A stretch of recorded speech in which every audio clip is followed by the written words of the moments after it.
Bienvenido de nuevo al programa. Hoy estamos aquí con el profesor Richard Wolff para hablar sobre la decisión del Tribunal Supremo de Estados Unidos de que los aranceles de Trump eran ilegales. Gracias por acompañarnos. Tengo muchas preguntas sobre la importancia de esto. Así que para empezar, ¿por qué es tan significativo? ¿Y qué opciones le quedan al presidente Trump?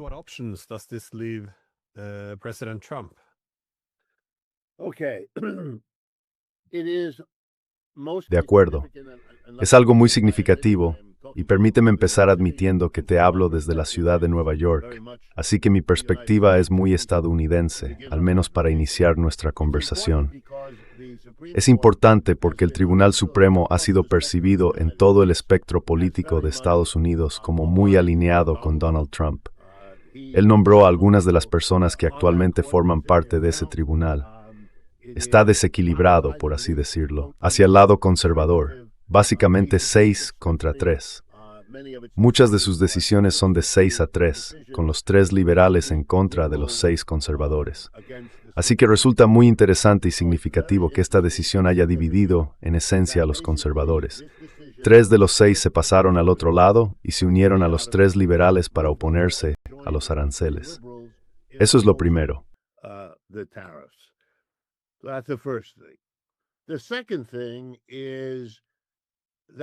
La segunda cuestión es que, si hubiera ocurrido por sí sola, no tendría la misma importancia. Parece que cada vez más la coalición política que llevó al señor Trump al poder se está desintegrando. Así que esto también se considera otro paso, y uno importante, en la ruptura de esa coalición. En tercer lugar, esta desintegración adopta una forma particular, y tiene que ver con el Partido Republicano. Para que el señor Trump pueda gobernar, necesita ser el líder de un partido republicano unificado, y ya no lo es. Quiero decir, eso ya está claro. La razón más importante de ello, si a la gente le interesa, es el escándalo en torno a Jeffrey Epstein, que sigue sacudiendo la política estadounidense a un nivel muy profundo. Le ha costado todo tipo de apoyos.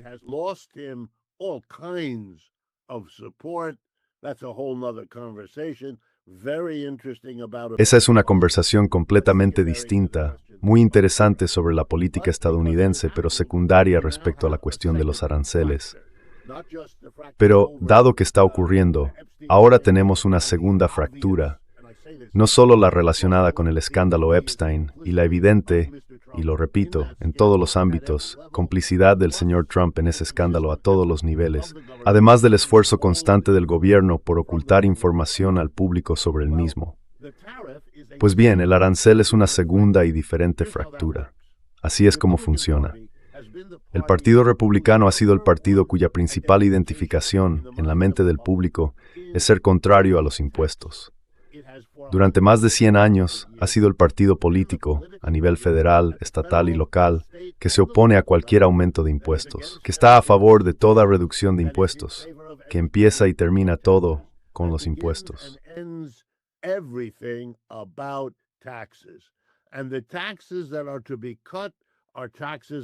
Y los impuestos que se van a reducir son los impuestos a las corporaciones, los impuestos sobre los beneficios empresariales y los impuestos a las personas adineradas. Para darte un ejemplo, el señor Trump tuvo que adaptarse a esta realidad del Partido Republicano, haciendo de los recortes fiscales para las corporaciones y los ricos su máxima prioridad en su primer mandato como presidente, lo que llevó al recorte de impuestos de diciembre de 2017. Y luego, en su segundo mandato, hizo exactamente lo mismo de nuevo con su llamada Gran y Hermosa Ley Fiscal, hace aproximadamente un año, en marzo o abril de 2025, demostrando así al mundo empresarial, al Partido Republicano, el Partido del Empleador, como se le conoce en este país, que él era su mejor aliado y que podía mantenerlos de su lado.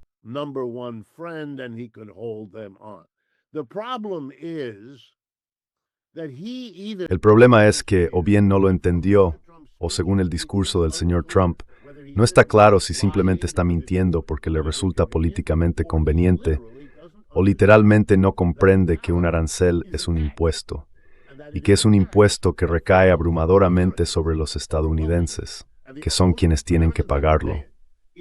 Es posible que los extranjeros que exportan a Estados Unidos, al enfrentarse a un arancel, intenten compensar su impacto reduciendo el precio que cobran por sus exportaciones. Eso puede ocurrir. Pero el Instituto Kiel, no muy lejos de aquí, publicó recientemente un informe que confirma lo que esperábamos. Según sus estimaciones, solo alrededor del 5% del arancel se ha compensado mediante precios de exportación más bajos.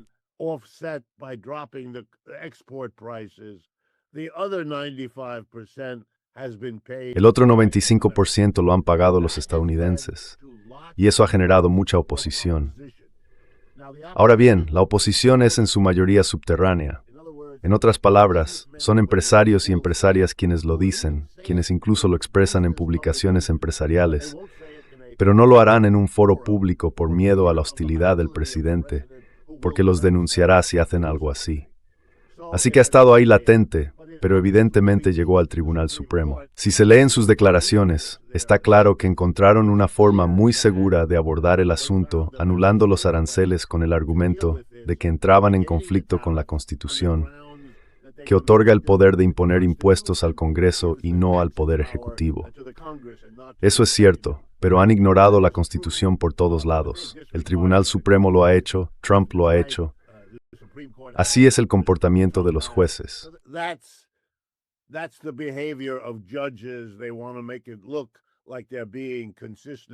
Quieren que parezca que están siendo coherentes con el precedente, pero en realidad es una fractura dentro del partido.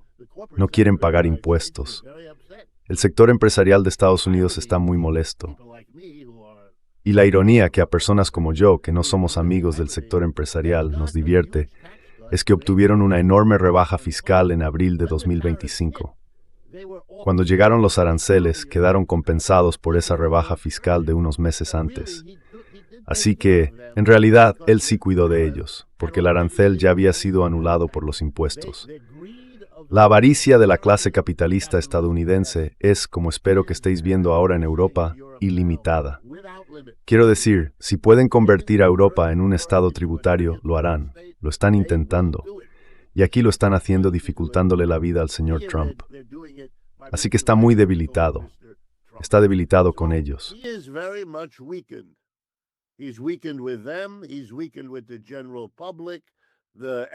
Está debilitado ante la opinión pública. El escándalo de Epstein no desaparece. No hay ninguna perspectiva de que desaparezca. Y ahora tiene dos grandes problemas. Número uno, puede reactivar los aranceles, dado que tomó la decisión estratégica, yo diría que un gran error, de envolverse en el arancel como su gran política innovadora y revolucionaria. Así que el pobre hombre ahora tiene que intentar, de algún modo, afirmar que puede rescatar el arancel como instrumento, aunque el Tribunal Supremo haya dicho que no puede hacerlo. Y dado que se utilizó el argumento de que es una prerrogativa del Congreso, no del presidente, va a tener muchísimas dificultades para hacer nada. Hasta ahora, todo lo que ha dicho es una especie de fanfarronería, la típica jactancia de Trump. Encontraré otra ley. Así es como piensa. Sin duda, encontrará otras leyes.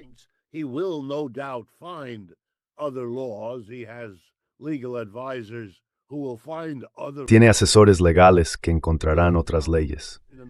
Pero aquí está el problema. En pocas palabras, una de las razones por las que su política arancelaria ni siquiera tuvo éxito en las expectativas más modestas es que generó menos de $200 mil millones en ingresos. Eso está muy por debajo de lo que se suponía que debía lograr, en primer lugar. Y en segundo lugar, estuvo terriblemente comprometida por su enfoque instrumental. Subía un arancel, bajaba un arancel, imponía un arancel secundario, suspendía un arancel durante 2 meses, 5 meses, 8 meses. El problema era la incertidumbre. Ningún director ejecutivo de ninguna empresa, estadounidense o no estadounidense, podía o quería trasladar la producción, por ejemplo, de Europa a Estados Unidos o de China a Estados Unidos.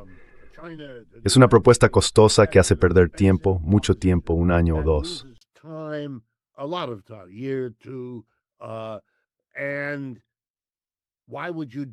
¿Y por qué lo harías si no sabías realmente cuál era tu situación arancelaria?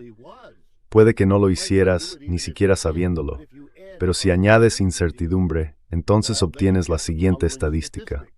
Durante el primer año de los aranceles, el número total de empleos manufactureros en Estados Unidos se redujo en 70,000. En otras palabras, no solo no tuvo éxito, sino que ni siquiera logró frenar el declive de la manufactura, que lleva décadas produciéndose aquí en Estados Unidos. Así que, en ese sentido, no ha hecho nada. Es más, el Tribunal Supremo añade otra capa de incertidumbre. Si el señor Trump encuentra otra ley e impone otro arancel, ¿cuánto tiempo pasará antes de que los tribunales empiecen a invalidarlo?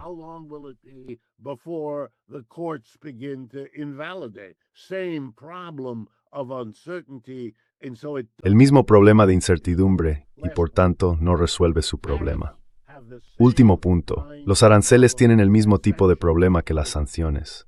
Básicamente son, o pretenden ser, una especie de sanción. Bien, ¿cuál es el problema con las sanciones? Que son relativamente fáciles de eludir. No es tan difícil hacerlo. No es tan complicado ocultar que lo estás haciendo. Todo el mundo tiene un enorme incentivo, porque si puedes burlar la sanción o el arancel, puedes ganar muchísimo dinero rápidamente. Si juntas esas condiciones, creo que es Reuters o The Wall Street Journal quien publica hoy en portada una noticia en la que un estadístico observó que las cifras de exportaciones de China a Estados Unidos cayeron en picado.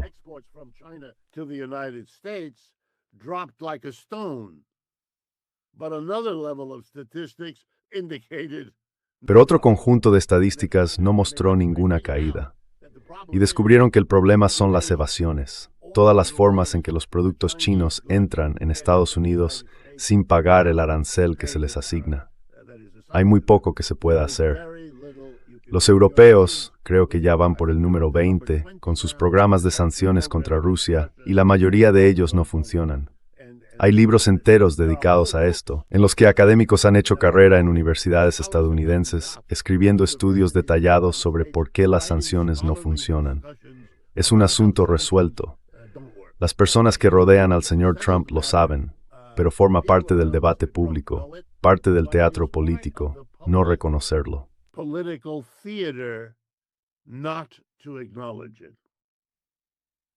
Mencionamos la avaricia de todas esas empresas que obtuvieron exenciones fiscales de Trump, pero luego, por supuesto, tienen que pagar este impuesto, el arancel. Y creo que este es un punto importante. Como dijiste, tanto si Trump lo sabe como si no, los aranceles los pagan los importadores. Así que lo que vemos ahora es que empresas como FedEx, Costco y otras están sugiriendo que podrían demandar al gobierno para recuperar su dinero. Porque si los aranceles eran ilegales y tuvieron que pagar todos esos aranceles para importar bienes del extranjero, entonces sin duda tienen derecho a una compensación del gobierno para recuperar su dinero. Así que tiene sentido. Por supuesto, también encaja muy bien con esa avaricia. Las empresas siempre intentarán ganar tanto dinero como sea posible.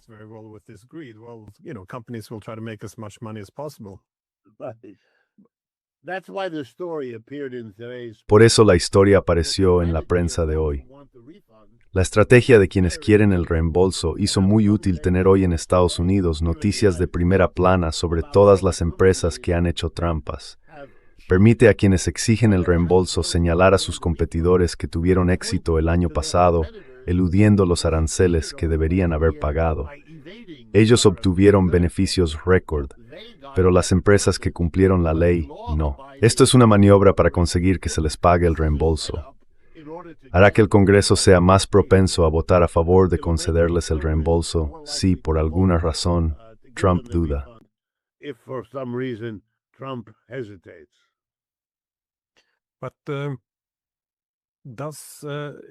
Pero, ¿qué dice eso sobre el equilibrio, entonces, en Estados Unidos en cuanto a los centros de poder?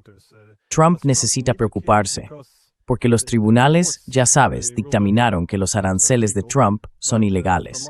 Pero por lo que veo, él simplemente dice que las familias de los jueces deberían sentirse avergonzadas por ellos. Y ya está saliendo ahí fuera, bueno, es un maestro del embuste, pero ya anda por ahí amenazando con más aranceles. Entonces, ¿qué nos dice esto sobre el equilibrio entre el Poder Ejecutivo y el Congreso? ¿O es algo temporal? En algún momento podrán ponerle límites.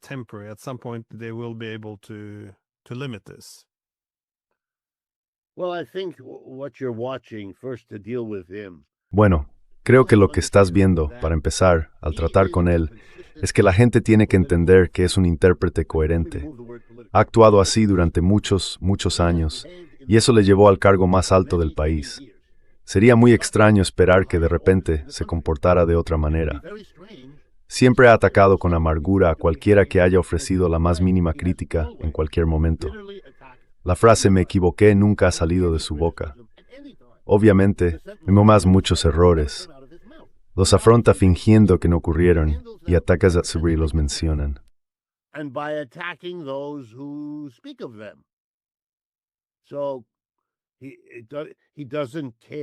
Así que no le importa. Le ha funcionado y por tanto en su mente volverá a funcionarle ahora.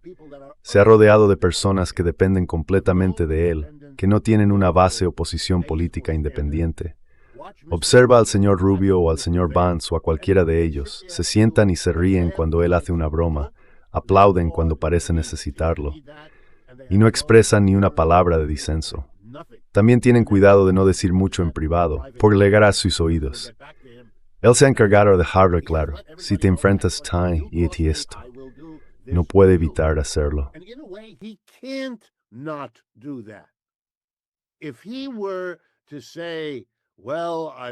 Si dijera, bueno, respeto la decisión del tribunal, todo el mundo pensaría que ha sufrido un ictus, porque simplemente no es lo que uno espera. Puede resultar desagradable, puede que te sorprenda la vehemencia, pero si no entendías que ese era el resultado probable, entonces no has estado prestando la más mínima atención. Ahora bien, ¿por qué es eso importante? Porque durante los últimos 4 o 5 meses, básicamente al menos desde las últimas elecciones de noviembre, sus cifras en las encuestas han bajado. No han bajado tanto como ya sabes, las de Scholz, Macron o Starmer, pero han caído de forma bastante notable.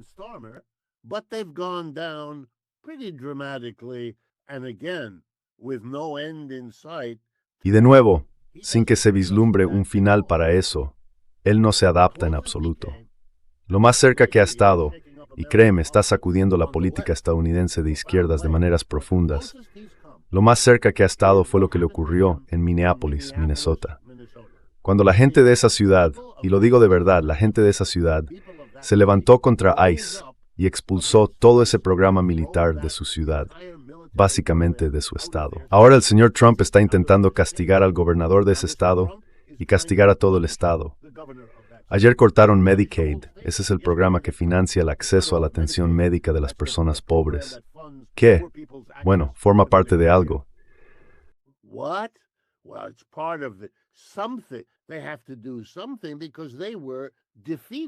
Tienen que hacer algo porque fueron derrotados allí. Y todos los movimientos de izquierda del país están estudiando cómo replicar lo que se logró en Minneapolis, por razones obvias. Y él lo sabe, y todos los demás también lo saben. Pero está atrapado en su propia retórica, en sus propios patrones, en las expectativas que él mismo ha creado sobre lo que hará. Así que tiene que hacerlo. Ahora bien, también es alguien que no recuerda de un día para otro, porque le resulta incómodo, lo que dijo que haría, lo que prometió hacer. Así que, si encuentra una alternativa mejor, abandonará esto como una piedra. Actuará como si el programa de aranceles hubiera terminado, listo, porque tuvo éxito. Eso es lo que hará. Mira, ha traído la paz a 8 guerras en el mundo desde que se convirtió en presidente.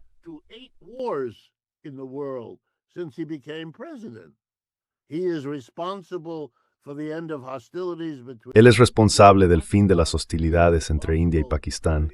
Es responsable de que los israelíes no bombardeen tanto Gaza, etcétera, etcétera. Y en el caso de Ucrania, no es culpa suya, es culpa de Zelensky o de los europeos. Nada de esto lo frena. Simplemente sigue adelante, ataca y luego busca otra cosa que pueda parecer una respuesta plausible. Eso es lo que él cree que siempre ha sido la política. Y eso es lo que cree que es su trabajo. Y la gente, que no se equivoque, no es que solo busque ganar más dinero para sí mismo. Lo hace y es más vulgar y codicioso que la mayoría de los presidentes lo han sido. Eso es cierto. Pero no sé si eso marca mucha diferencia, porque al final también intenta, al igual que las personas que le rodean, hacer frente a sus problemas.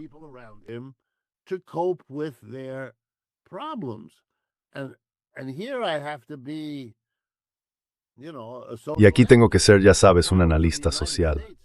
Los problemas de Estados Unidos son abrumadores. Se han ido retrasando, posponiendo y dejando para más adelante, como decimos aquí, y ahora han vuelto todos prácticamente al mismo tiempo. ¿Y qué va a hacer él? Ya sabes, prometió eliminar el déficit, pero también prometió aumentar el presupuesto de defensa en $600,000 millones.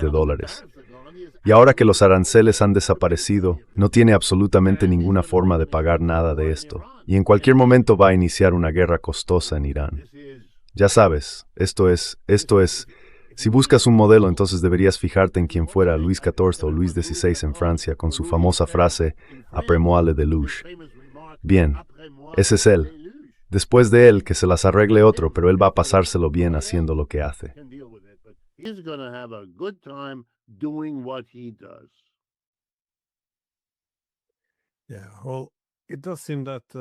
Sí, bueno, parece que parte de las divisiones de las que hablaste dentro del Partido Republicano o del bando de Trump ahora es que gran parte de esto podía disimularse durante la campaña, cuando él estaba en la oposición. En la oposición tiene el lujo de la ambigüedad, es decir, cómo va a afrontar el declive relativo, las guerras, Epstein.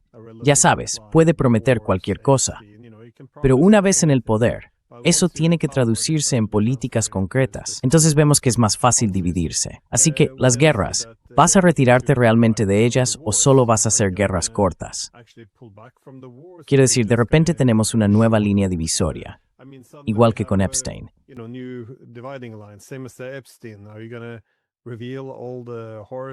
¿Vas a revelar todos los horrores de tus donantes y, bueno, de toda la élite corrupta? ¿O esto es más bien algo que haces cuando estás en la oposición para mostrar lo horribles que son las élites y no cuando están de tu lado? Así que, de nuevo, es algo. Me resulta fascinante que sea capaz de alienar, ya sabes, a Massey, a Marjorie Taylor Greene, a toda esa gente que antes le aplaudía.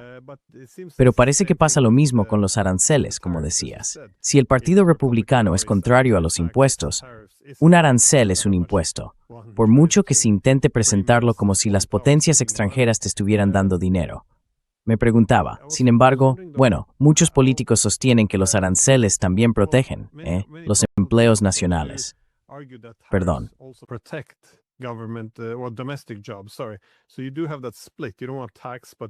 Así que sí existe esa división. No quieres impuestos, pero quieres proteger los empleos nacionales. Y de nuevo, a primera vista, puedo ver algunos argumentos a favor de eso. Si se permite que las industrias nacionales maduren, porque las industrias incipientes tendrán baja calidad y altos costes, y no pueden competir con las industrias maduras que tienen alta calidad y bajos costes. Entonces, si Estados Unidos quiere industrializarse de nuevo, reindustrializarse, no es descabellado suponer que los subsidios y aranceles temporales podrían ayudar en la reconstrucción. No estoy diciendo que eso sea lo que Trump haya hecho con la forma en que ha utilizado los aranceles.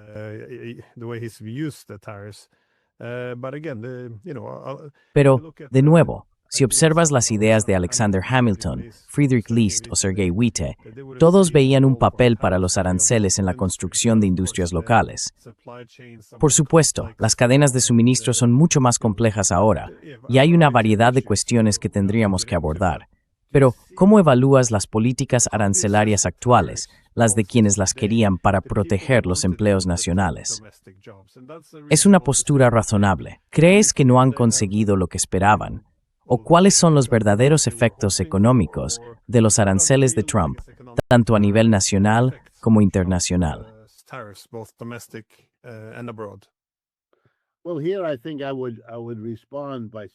Bueno, aquí creo que respondería diciendo que existe una brecha entre los juegos teóricos que nosotros como economistas, y yo soy uno de ellos, jugamos y el mundo real en el que estas cosas realmente ocurren. Así que sí, por supuesto, teóricamente, si tienes una industria naciente, List en Alemania es realmente su mayor exponente, pero si tienes una industria naciente y no puede competir porque es un bebé y necesita desarrollar cierta experiencia, cierta escala de producción, tiene que conseguir un mercado lo suficientemente grande como para poder alcanzar economías de escala, y así sucesivamente. Y eso tiene perfecto sentido. Sin embargo, ahora traslademos eso al mundo real. However, now let's translate into the real world. The minute you give the government the power to do that, En el momento en que le das al gobierno el poder de hacer eso, lo que vas a conseguir, especialmente en una sociedad capitalista, es dar a cada industria, sea incipiente o no, un incentivo para usar su riqueza y poder con el fin de asegurarse protección. Se convierte en algo lógico para la industria no incipiente, la más antigua y establecida, que dispone de una gran cantidad de dinero porque lleva mucho tiempo existiendo y está en una posición mucho mejor para sobornar a los funcionarios que la pequeña industria incipiente. Así que has creado una estructura que en realidad funciona en perjuicio de la industria incipiente frente a la antigua, porque la antigua obtendrá una mejor protección que la incipiente.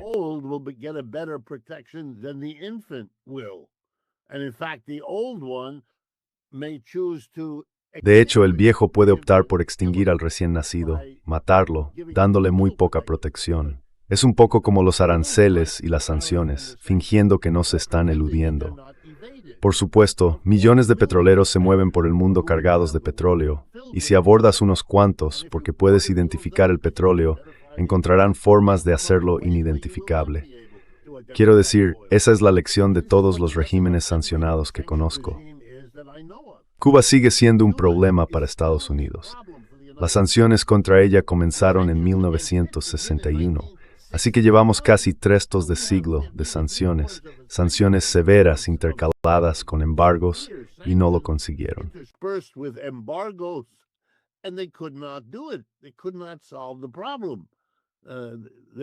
No pudieron resolver el problema. Ahora van a intentar, literalmente, negarles el combustible para sobrevivir, con el fin de establecer, por así decirlo, una especie de asedio para derrocar a ese gobierno. Y fíjate en lo que tuvieron que hacer en Venezuela, una historia que solo ha comenzado, no terminado. Si intentan controlar esa sociedad, más allá de lo que están haciendo ahora, se enfrentarán a una oposición interna que los paralizará durante décadas. En la montaña de Tepeptech, llenada porcionado por Chávez y Maduro, y así sucesivamente. Sí se puede hacer.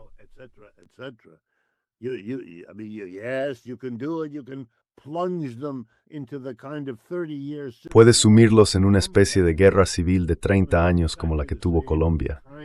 Vas a obtener exactamente el mismo tipo de estancamiento durante 3 décadas, en las que extraer petróleo en grandes cantidades de Venezuela. Buena suerte con eso. No va a suceder. Y el dinero para invertir en hacerlo no aparecerá porque ahora es demasiado caro, y con una oposición armada está fuera de toda posibilidad. Pero el señor Trump no puede ver nada de eso porque no le resulta conveniente.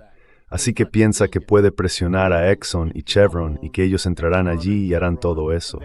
No va a suceder. No va a suceder. Y ese es el problema con los aranceles. Simplemente hay demasiados. Permíteme decirlo de otro modo. Desarrollar una economía es algo que requiere lo que los teóricos llaman sobredeterminación.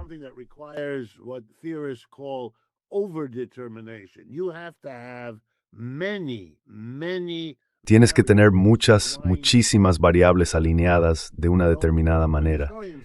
Ya sabes, cuando los historiadores preguntan ¿por qué comenzó el capitalismo en Inglaterra? ¿Es algo peculiar de los ingleses? No.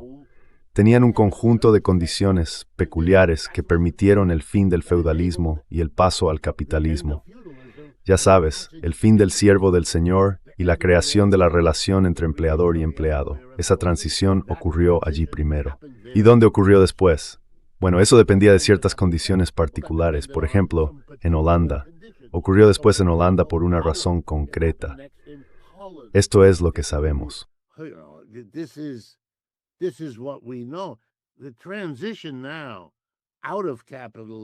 La transición fuera del capitalismo, a medida que éste decae, también dependerá de condiciones muy particulares.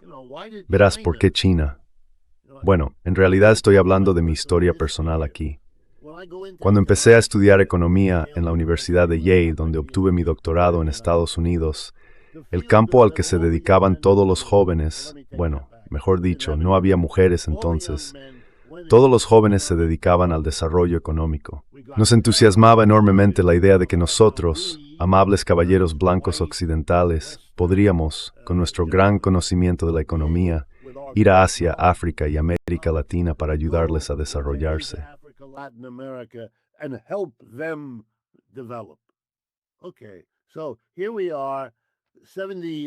Bien, aquí estamos, 70 años, 60 años, 50 años después. ¿Cuál es la gran historia de éxito del desarrollo? China, a donde nunca fuimos por la revolución comunista. No recibieron ayuda nuestra, nadie fue allí, nadie la estudió. Ya sabes, era simplemente un tema tabú, pero tenían las condiciones, lo lograron. El resto del mundo ahora está sentado observando esta experiencia. Bueno, creo que deberíamos ser humildes al respecto. No se puede desarrollar un país si no tienes muchas cosas en marcha. Impones un arancel, eso es solo una cosa. Luego tienes que analizar todas las demás variables que pueden convertir tu arancel en lo contrario de lo que pretendías.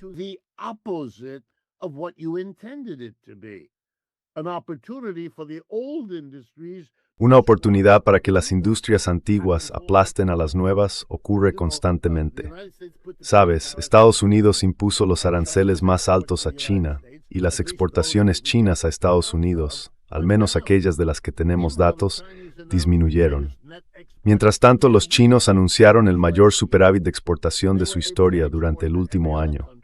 Lograron exportar más a todos los demás países, lo que compensó con creces la caída en Estados Unidos. Bien, ¿cuál es el punto? No funciona. El desarrollo chino se acelera, no se reduce. Estados Unidos tiene todo tipo de problemas como resultado. Inflación, toda esta evasión.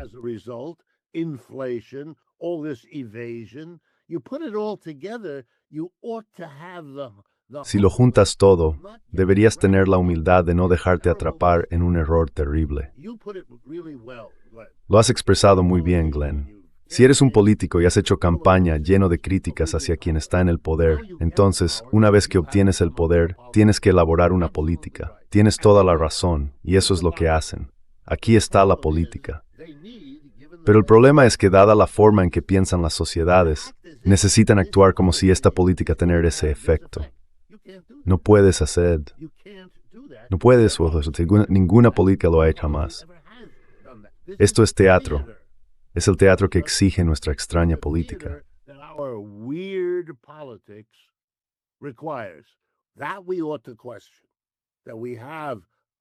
Deberíamos cuestionar por qué tenemos una política organizada de esta manera, porque produce cantidades infinitas de tonterías declamadas en esta forma donde luego señalamos, tú y yo señalamos, señor Trump, lo que está haciendo, no hay garantía de que vaya a funcionar. ¿De dónde viene usted?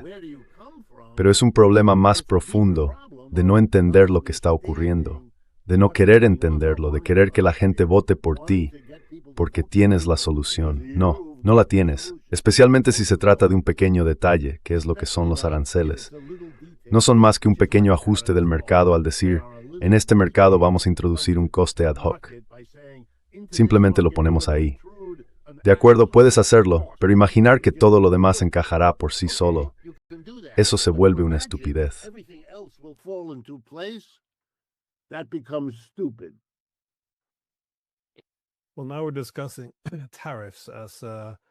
Bueno, ahora estamos hablando de los aranceles como un instrumento muy delicado que debe funcionar en coordinación con muchos otros instrumentos para mejorar el desarrollo de un país. Pero eso no parece una buena manera de describir cómo los ha utilizado Trump. Él los ha usado también como un arma política, lo vimos contra Brasil. Parece utilizarlos como una amenaza contra otros países. ¿Qué opinas de los efectos que esto ha tenido en el sistema internacional durante el último año, con este arma arancelaria empleándose contra distintos países?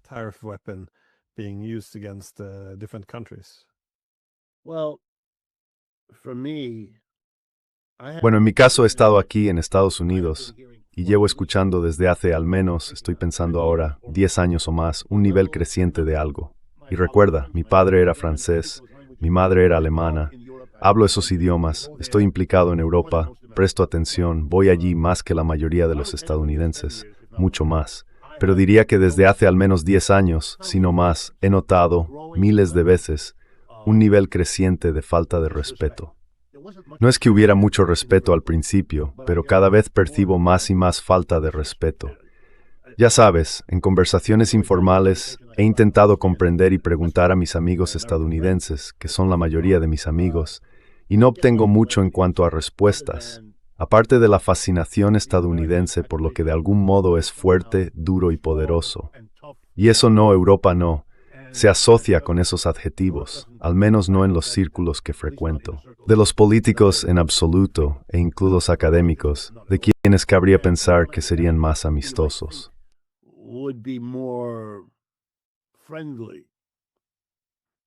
No lo es.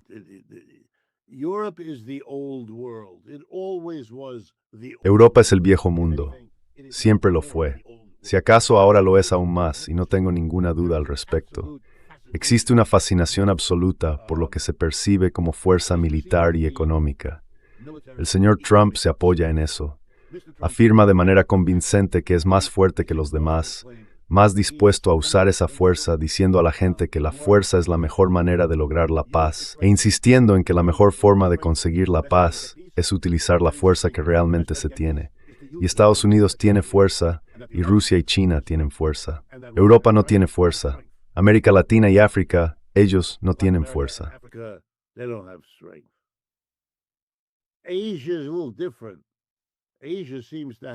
Asia es un poco diferente. Asia parece tener fuerza. El auge de la India junto a China está empezando a llamar la atención. Antes era solo China, ahora la India, a regañadientes, la India. Pero el gran defecto de la India fue haber sido colonia de Inglaterra durante tanto tiempo, y eso le privó de la cualidad de la fuerza. Inglaterra tenía fuerza. Estoy intentando transmitirte una idea de cómo la gente aborda todo esto. La imagen, y quiero que tu audiencia lo entienda, está profundamente arraigada en la mentalidad estadounidense. Es la imagen de que nosotros, es decir, Estados Unidos, ganamos la Segunda Guerra Mundial, o salvamos a todos del nazismo para empezar, y luego del estalinismo justo después.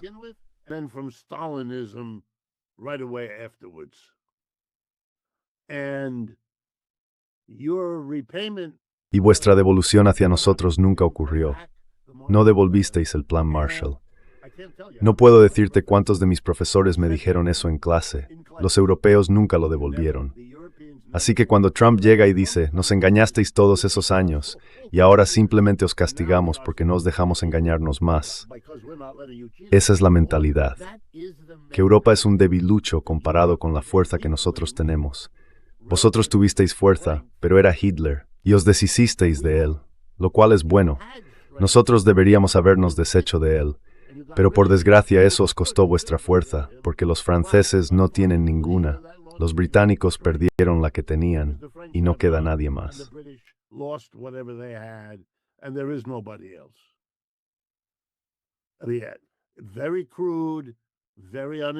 Muy burdo, muy desinformado, muy antihistórico, pero es la forma de pensar. Por eso, si el arancel puede beneficiar a unas cuantas industrias estadounidenses, la automovilística, la tecnológica, Apple, Intel, Amazon, todas ellas, si pueden verse favorecidas y si el coste de ello es la enemistad de Canadá, México y Europa, no parece un precio demasiado alto que pagar. Porque, ya sabes, nos estaban engañando. Eran débiles.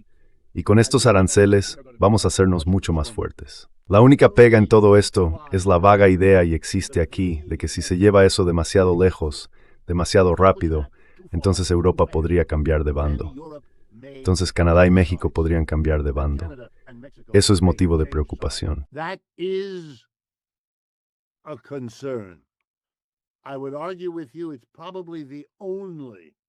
Yo te diría que probablemente sea la única preocupación que existe allí. Seamos prudentes, porque estamos muy preocupados por la alianza entre Rusia y China, y podemos imaginar, he estado en reuniones donde la gente habla así, ¿qué pasaría si Canadá, México y Europa básicamente pensaran que su futuro es una apuesta más segura con Rusia y China que con nosotros? Y cuando dicen eso, todo el mundo en la sala se queda en silencio, porque en su mayoría nunca lo habían pensado antes. Se sorprenden de que sus colegas puedan siquiera tener ese pensamiento, y luego se dan cuenta de que es una idea que van a tener que considerar a partir de ahora. Es como si alguien te contara uno de esos hechos sobre tu madre o tu padre que simplemente no puedes olvidar una vez que lo sabes.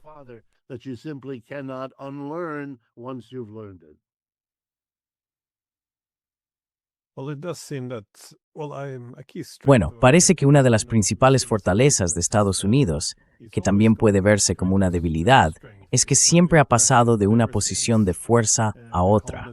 Es algo bastante impresionante. Desde que los colonos llegaron a la costa este y empezaron a avanzar hacia el oeste, siempre han salido ganando. Primero conquistando Norteamérica, luego las Américas, el Pacífico y, por supuesto, la Segunda Guerra Mundial. Bueno, ganando la Segunda Guerra Mundial, supongo. Bueno, eso es discutible. Pero, en cualquier caso, al menos Estados Unidos fue el que salió victorioso. Sí, los soviéticos hicieron más para derrotar a Hitler, pero su país quedó reducido a cenizas. Estados Unidos terminó en una posición muy fuerte.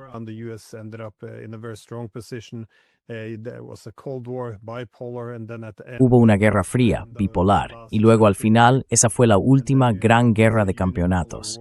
Y entonces acabas con un mundo unipolar. Así que, ya sabes, es a menudo en ese momento cuando por primera vez se observa el declive relativo de Estados Unidos, a medida que otras potencias comienzan a ascender y el país lucha por competir. No debería sorprender que existan estas preocupaciones sobre la competencia. Y sí, como hace Trump, se percibe el declive de Estados Unidos como una fuente de debilidad. Se mira a los líderes y se dice, Obama es débil, Biden es débil. Todo lo que se necesita es una fuerza real para devolver la grandeza a América, y Trump es el hombre fuerte definitivo. Es el que puede hacerlo.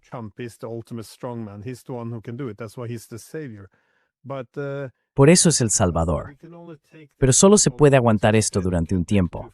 Como dijiste, no se puede ir demasiado lejos con los aliados, pero tampoco se puede ir demasiado lejos con los adversarios. Y creo que este enfoque militar tan contundente ha llegado a su límite, porque Irán no puede capitular. Lo ve como una amenaza existencial. Los rusos no van a ceder ni un ápice. Ellos también lo ven como una amenaza existencial. Entonces, ¿qué pasa ahora que hemos llegado al final del camino? Y creo que con la economía ocurre lo mismo. Parece que también ha llegado a su fin. Así que, tiempos inciertos por delante. En fin, sé que tienes cosas que hacer. ¿Algún pensamiento final?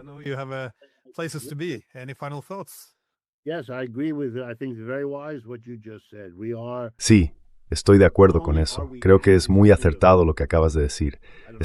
No solo estamos en una especie de, no sé, punto de inflexión, hemos chocado contra un muro o la imagen que prefieras, pero puedo decirte, porque soy muy sensible a ello, que es un tema muy sentido aquí en Estados Unidos. No oigo otra cosa tanto como todo se está desmoronando, todo es incierto, no tengo ni idea de a dónde ir en mi carrera, dónde vivir, quiénes son mis amigos. Todos los viejos tópicos, todas las viejas certezas, todo está ahora abierto a cuestionamiento. Y sí, todos ven a las personas que están aterradas por ese cuestionamiento, pero no se dejan disuadir de continuar.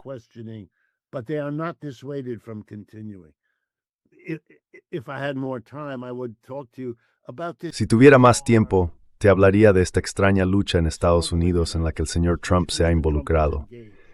Él ha definido como un gran problema social lo que aquí llamamos, ni siquiera sé si esto ocurre en Europa, las personas trans, es decir, individuos que no están satisfechos con su identidad sexual y se someten a una variedad de procedimientos. Si son hombres, se convierten en mujeres, si son mujeres, se convierten en hombres. Bien, esto siempre ha existido, más o menos. Ahora es un poco más frecuente, y la ciencia médica ha avanzado. En realidad no es un tema importante, pero se ha convertido en un asunto enorme, aunque el número de personas implicadas sea mínimo.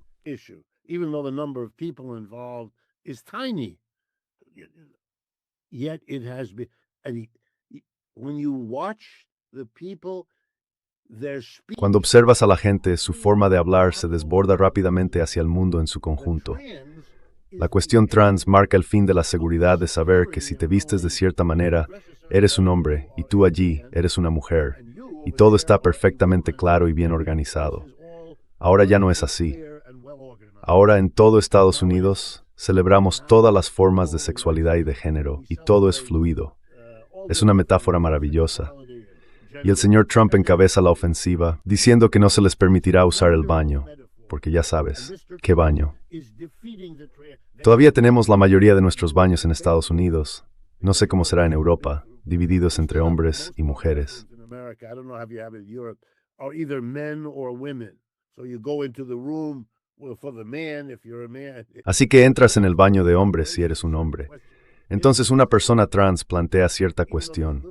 Aunque hay un pequeño cubículo en cada baño que te da privacidad, aún así resulta inquietante. Cuando lo observas, estás viendo una sociedad traumatizada por la desaparición de, si puedo citar a Karl Marx, todo lo sólido se desvanece en el aire. Y eso es muy, muy perturbador para toda una población. Y sí, sin duda, parte de la base del señor Trump se apoya en su afirmación de que puede hacer algo al respecto y que la gente debería votarle para que pueda hacerlo. And people should vote for him so that he can do it. Bueno, gracias por tomarte el tiempo. Y sí, nos quedan unos segundos, así que lo dejaremos aquí. Muchas gracias. Sí, y esta es una conversación que debemos seguir manteniendo. Totalmente de acuerdo. Adiós.